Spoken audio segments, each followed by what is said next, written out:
حکیم مومن خان مومن کا ایک مصرع آپ کی نظر کرتا ہوں. قاصد کی لاش آئی ہے خط کے جواب. امام حسین علیہ السلام جو داعی صلح تھے، داعی اتحاد امت تھے، ان کے قاصدوں کے ساتھ تو یہ ہوتا رہا. ان خطوط میں جو ایک متانت ہے، وقار ہے اور جامعیت ہے، ان کا لب و لہجہ اور اسلوب کی جو ایک استقامت اس میں دکھائی دیتی ہے، اس پر آپ کچھ روشنی ڈالیے اور آپ کے جو کچھ قاصدین ہیں ان کے بارے میں ارشاد فرمائیے. بسم اللہ الرحمن الرحیم. اللہم صلی علی سیدنا و مولانا محمد وعلی آل سیدنا و مولانا محمد مبارک وسلم وصلی علیہ. بہت شکریہ جناب والا. جہاں ہم بات کرتے ہیں بلاغت نبوی کی یا فصاحت حسینی کی، تو یہ دو چیزیں آج ہمارے لیے ضرب المثل ہو گئی ہیں. تو جہاں اللہ رب العزت نے سارے اوصاف حضرت امام حسین علیہ السلام کو وہی عطا فرمائے جو اپنے پیغمبر کو بخشے، ان کا عکس عطا فرمایا، وہیں خطابت بھی عطا فرمائی، وہیں فصاحت بھی عطا فرمائی، اور باب مدینۃ العلم کو بھی جو عطا فرمایا. باب مدینۃ العلم کے اب جو حقیقی جانشین ہیں انہیں میرے رب نے کتنا عطا فرمایا ہوگا. یہ جملہ میں ابتداء عرض کرنا چاہتا ہوں کہ نہج البلاغہ جو منسوب کتاب ہے حضرت مولا کائنات شیر خدا کی طرف، تو کچھ اہل دل بغیر کسی خارجی دلیل کے یہ کہتے ہیں کہ اس کتاب کی متانت، اس کے الفاظ، اس کا لب و لہجہ یہی بتاتا ہے کہ یہ مولا کائنات شیر خدا کے علاوہ کسی اور کا کلام ہو ہی نہیں سکتا. وہ ہے نا جی، سعدی نے کہا ہے مشک آن است کہ خود بے بویت. کستوری ہے ہی وہ جس کی خوشبو بتائے کہے کہ میں کستوری ہوں. کہ آپ اپنا تعارف ہوا بہار. بالکل ایسے. تو نبی اکرم علیہ تحیت و ثنا کے اگر ہم خطابات دیکھتے ہیں یا آپ کی خطوط دیکھتے ہیں، آپ کے مکتوبات دیکھتے ہیں یا حدیث طیبہ میں دیکھتے ہیں، تو وہاں بھی ہمیں فصاحت و بلاغت واضح نظر آتی ہے کہ نبی اکرم علیہ تحیت و ثنا کو میرے رب نے جوامع الکلم بھی بنایا اور اعجاز ایسا عطا فرمایا. یہ میں قواعد بلاغت کی روشنی میں چند اصطلاحات عرض کرنا چاہوں گا کہ اعجاز ایک باقاعدہ اصطلاح ہے بلاغت میں، اور اس کا مطلب یہ ہوتا ہے کہ اس میں اختصار بھی ہے لیکن جامعیت. ایسا اختصار نہیں ہے کہ اس کے بعد آپ دیکھتے رہیں گے کہ اب نتیجہ کیا نکلتا ہے.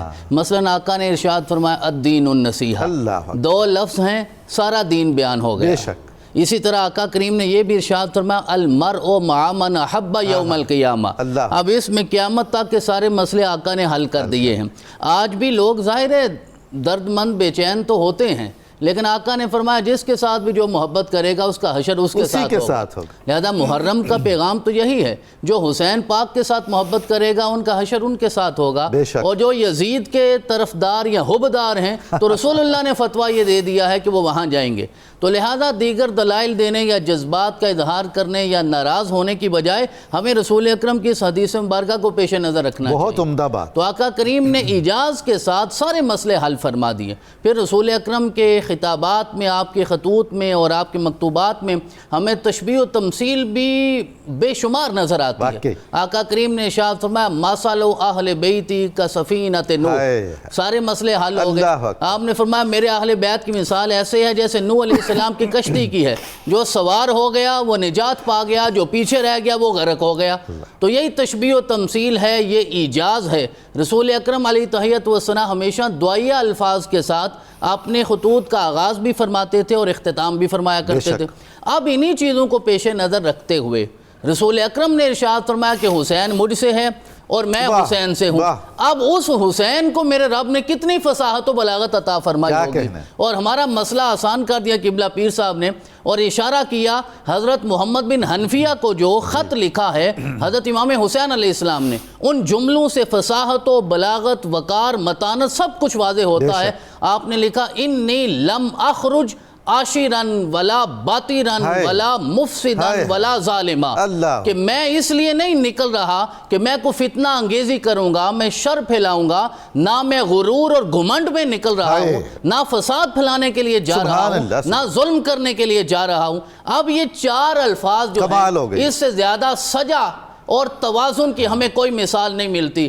عاشر، اب سجا ہوتا کیا ہے کہ جہاں صوتی توازن نظر آتا ہے، ہم آہنگی نظر آتی ہے، اور جو آخری کلمہ ہے اس کے آواز ایک جیسی محسوس ہوتی ہے.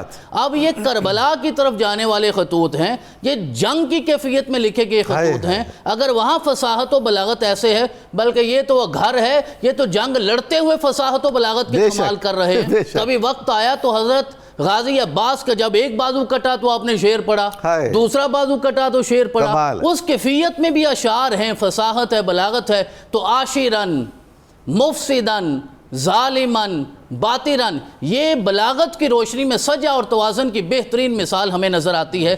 پھر آپ نے فرمایا وَإِنَّمَا خَرَجْتُ لِطَلْبِ الْإِصْلَاحِ فِي أُمَّةِ جَدِّي، کہ میں صرف اس مقصد کے لیے نکلا ہوں کہ میں اپنے نانا کی امت کی اصلاح کروں۔ یہ تو کلیدی نکات ہیں۔ کلید واضح کر دیا نا آپ نے اپنا، جس طرح آپ نے انٹرو میں ارشاد فرمایا مقصد کربلا انہی خطوط سے تو واضح ہوتا ہے۔ آج کا کوئی مولوی تو واضح نہیں کرے گا نا، آج کا مفتی تو نہیں کرے گا۔ حضرت امام حسین علیہ السلام نے خود واضح فرما دیا۔ یہاں آپ نے انما کا کلمہ بولا ہے، اسے ہم کہتے ہیں یہ حصر ہے، حصر۔